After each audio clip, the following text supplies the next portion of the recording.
নমস্কার বন্ধুরা, ছানা কিচেন সবাইকে স্বাগত। আশা করি সবাই ভালো আছেন। আজকে আরেকটা রেসিপি নিয়ে আসছি। আজকে কচি কাঁঠাল দিয়ে কাঁঠালের কাবাব তৈরি করব। আমরা একদম কচি কাঁঠাল নিয়েছি। কাঁঠালটা টুকরো করে হলুদ দিয়ে একটু সিদ্ধ করে নিব। আমরা এখানে কাঁঠাল সিদ্ধ করে ঠিক এরকম কুচি করে কেটে নিয়েছি, শুধু লবণ দিয়ে একটু সামান্য পরিমাণে হলুদ দিয়ে। আর এখানে আমরা বড় সাইজের 2টি আলু নিয়েছি, সিদ্ধ করে নিয়েছি। এখন ম্যাশ করে নিব। সবটি উপকরণ একসাথে এভাবে মাখিয়ে নিতে হবে। আর আমাদের লাগছে এখানে বড় সাইজে একটি পেঁয়াজ কুচি করে নিয়েছি এবং 4 থেকে 5টি কাঁচা লঙ্কা কুচি করে নিয়েছি।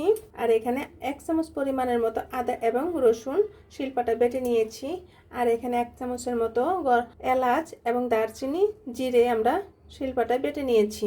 আর এখানে টুস্টের গুঁড়ো করে নিয়েছি আর মাত্র একটি ডিম। এখন সবটি উপকরণ একসাথে মেখে নিতে হবে। প্রথমে আদা রসুন পেঁয়াজ, আপনারা পেঁয়াজটা বেরেস্তা করেও নিতে পারেন, কিন্তু কাঁচা পেস্টে বেশি ভালো লাগে খেতে।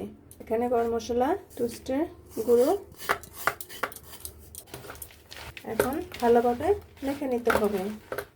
প্লিজ বন্ধুরা, এখনও যারা সাবস্ক্রাইব করেন তারা একটি সাবস্ক্রাইব করে দিবেন এবং একটি লাইক করে দিবেন। আপনারা পাশে থাকুন, নতুন নতুন রেসিপি নিয়ে আপনাদের সামনে হাজির হব। এখন প্রয়োজন মতো লবণ দিয়ে দিব।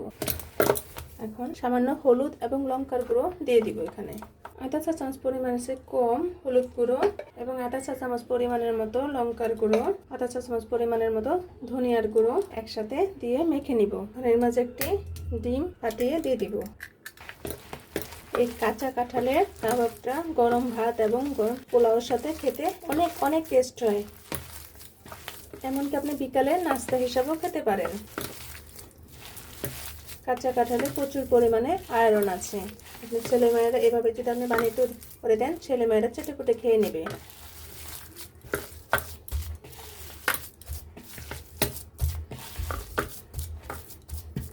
ঠিক কাবাবের ডোটা ঠিক এরকম শক্ত হবে। এখন হাতের সাহায্যে এটা কাবাবের শেপ তৈরি করে নেব। এভাবে করে নেব। আপনাদের সুবিধার্থে আমি আরেকটি দেখিয়ে দিচ্ছি। এখন তৈরি হয়ে গিয়েছে। এভাবে আমরা বাকি সবকটি তৈরি করে নেব। দেখুন বন্ধুরা, আমরা কাঁচা কাঁঠালের কাবাবটি তৈরি করে নিয়েছি। এখন আমরা তেলে ভেজে নিব। আমরা এখন কাবাবটি এর মাঝে দিয়ে দিব। একে একে সবকটি দিয়ে দিব। আমরা কাবাবগুলো চুলাতে দিয়ে দিয়েছি। চুলার আঁচটা মিডিয়াম টু লোতে রেখে ভেজে নিতে হবে। যখন এক পাশ ব্রাউন কালার হবে তখন উল্টিয়ে দিতে হবে। কচি কাঁঠালে কাবাবে কিন্তু খুব সামান্য পরিমাণের মতো তেল লাগে, অত ডুবো তেলে ভাজতে হয় না।